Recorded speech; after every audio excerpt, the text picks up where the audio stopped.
it's for the blood that's gonna, just spatter on you. I'm like, this is not a spattering. This is like you're putting out a fire with this. And so we've kind of taken that responsibility away from them. And so now what happens? I'm not kidding. This happened one time. Full high pressure system with like a giant hose, and I was supposed to. It was like I think I was chopping off a head or something. I don't know. Just another Tuesday. And boom, the special effects department was supposed to hit the button, just like boom.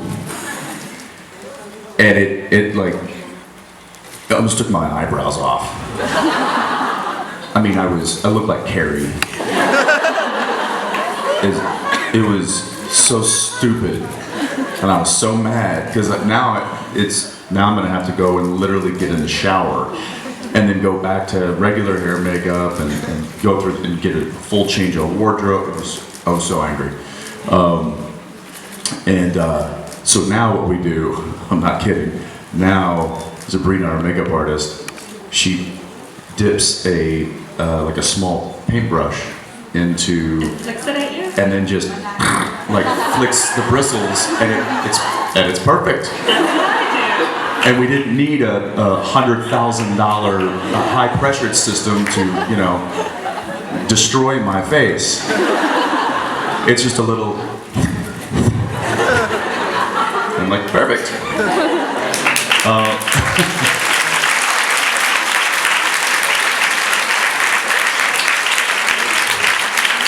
Yeah, I'll tell you another good special effects one that was a little.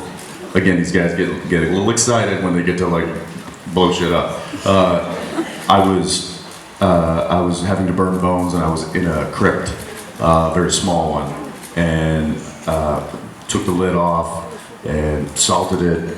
Yeah, I forget what episode this was, because we burned so many bones. I was in this small room that they had built, and I put the lid off the casket, and there was the bones, and salted, and then I did the gasoline, which is just water. And they have inside there, the special effects guys have this, I forget what they call it. It's some sort of it's like an accelerant.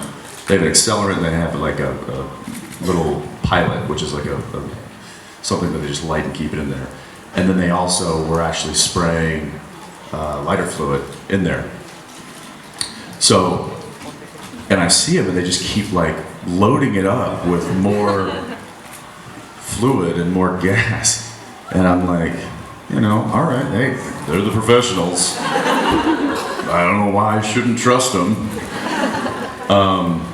So when I went to light the matches and I threw it in, there had been so much buildup of actual gas fumes from the accelerant and the fuel and the pilot and stuff, that it was a full explosion, and the microphone that was that's above my head, out of the shot, but I was right there, has like a foam covering over the thing.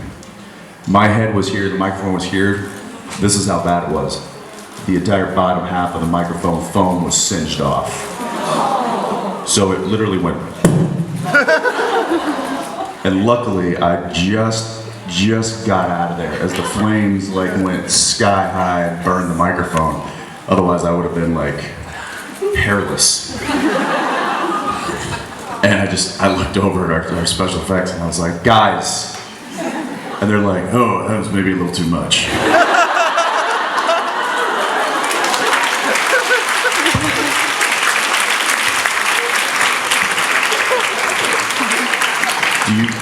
Is something wrong? Hi. Am I in trouble?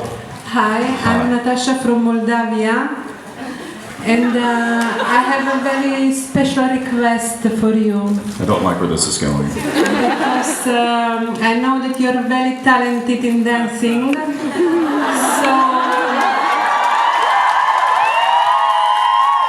I would like to see you dancing, please.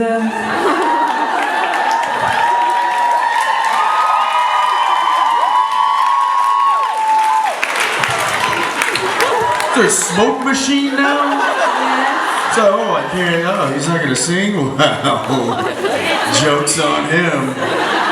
Dance, monkey dance. I feel like in the Old West, somebody's gonna start shooting the floor under my feet. Well, here's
all right, that's it, that's it.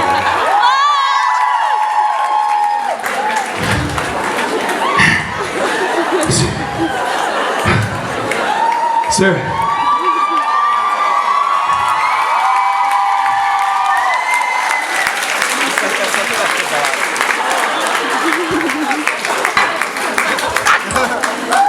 Is there, all right, cut it out. Is there a physician in the house?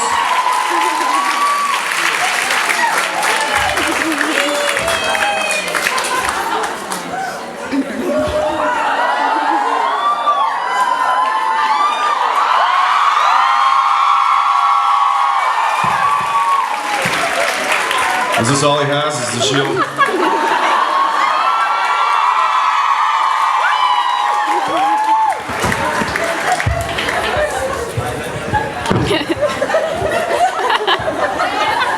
Hello? Is this the right? Does this go with this? What is this? Is this? I thought it was a C. It's America. What?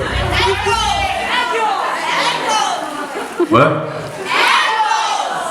Admiral? I'm kidding, I heard you say Ackles. That's very funny. You're gonna pay for that one. What's happening? What is that? What is it? The music from Captain America? Oh my gosh.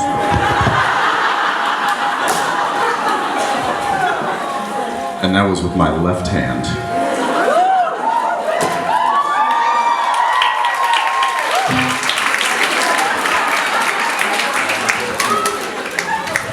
I feel like a total dipshit right now.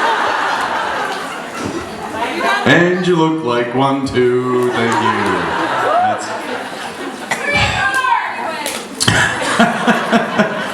Play some Skinner. Let's bring it back. All right, let's bring it back down. So angry with you. What's your question? Hi, Jensen. Hi there. I wanted to ask, Can you dance? No. I wanted to ask you, did you ever get a script and by reading thought, no, that's too cruel, I'm not gonna do that, because there were so many moments when I thought, how can you do that to my favorite character? Like, how could Dean do that to somebody? No, the writers. Oh, how the I see what you're saying.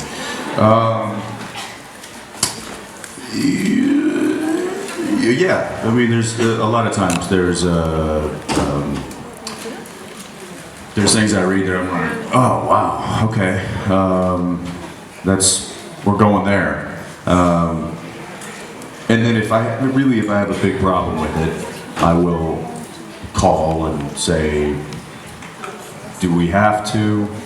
And if there is a very logical explanation as to why this is going to happen because of something that is going to happen in the future, then I will acquiesce and I will say, okay, that's fine, let's do that. But it's got to be a pretty good reason sometimes. So otherwise, I will fight, and I don't fight very often. I mean, I can count on one finger how many times I've gone into the head writer's office and said, I have a real problem with this. Can you explain it to me? And he did, and I said, okay, I feel much better about it, thanks. And then I went into the actual writer who wrote what my issue was about, and I said, I want to understand it also from your perspective. And that was fine, and I was okay with it. And then that's really the only time that's everything else, I pretty much trust that they have a really good idea of what they're doing, where they're going, even though sometimes it might hurt. Sometimes we might lose a character, sometimes a character might get hurt in a way that, sure, like you said, it's all part of the story. So we just keep going with it. Okay. Thank you. Yeah, thank you. Hi. Hi. First of all, thank you so much for coming. I love you so much. My question... Thank you. Even after what just happened? Okay. Especially after what just happened. Of course. My question is about the episode where Dean kills Kane. He goes alone for the purpose of killing him, but when he finally gets the chance, he sort of stops and kind of hesitates. Why do you think that is? Why did he hesitate instead of just killing him? After he cut off his hand, is that what you're talking about? Yeah.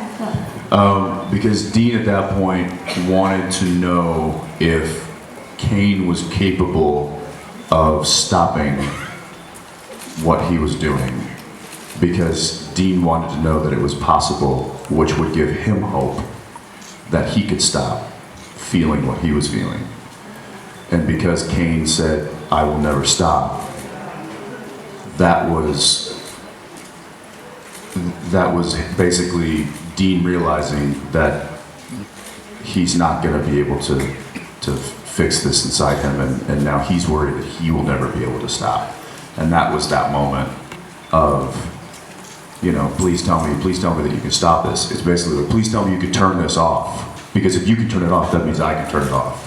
And when he said that I couldn't turn it off, then that meant that Dean was like, great, now I guess that means that I'm not going to be able to do it either. And that was you see, I tried to anyway, I tried to portray that, where it kind of lands on Dean, which is why he gets almost teary-eyed and upset, because now he has the realization that this isn't fixable, and that was what that moment was.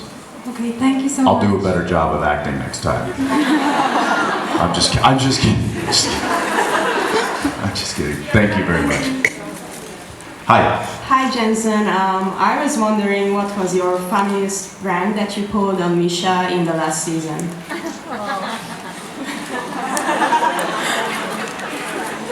I mean, there must be a remarkable one.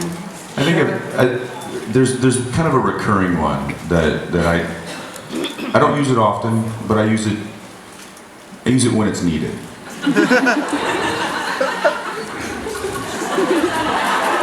And it is always on his coverage, the camera's on him, and if there's sometimes a lot of the scenes that Dean and Cass have, they're fairly serious scenes, and it's, and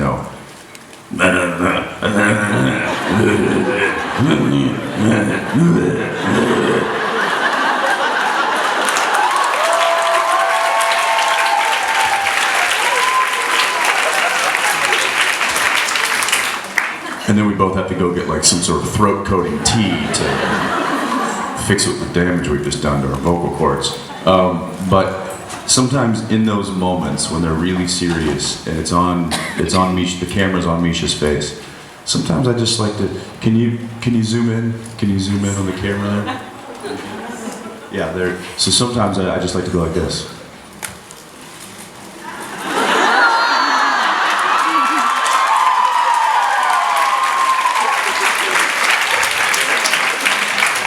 just a little like, and he loses it. And to me, it's just so enjoyable to watch him. And sometimes he tries to fight it, like he'll get the, nope.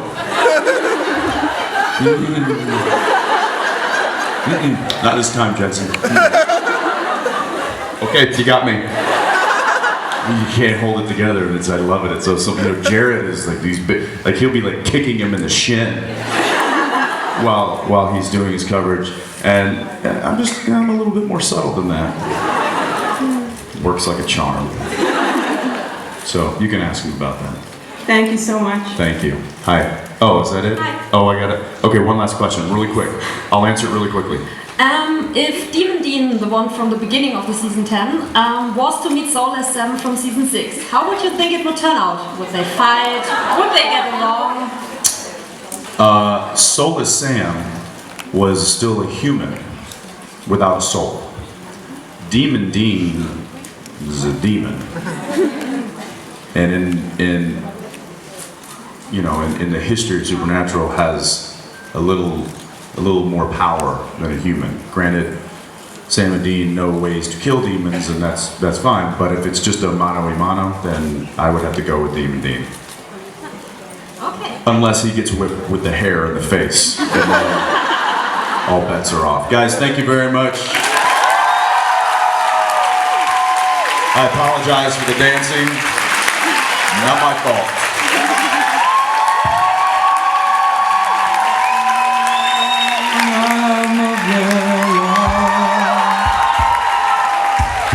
No.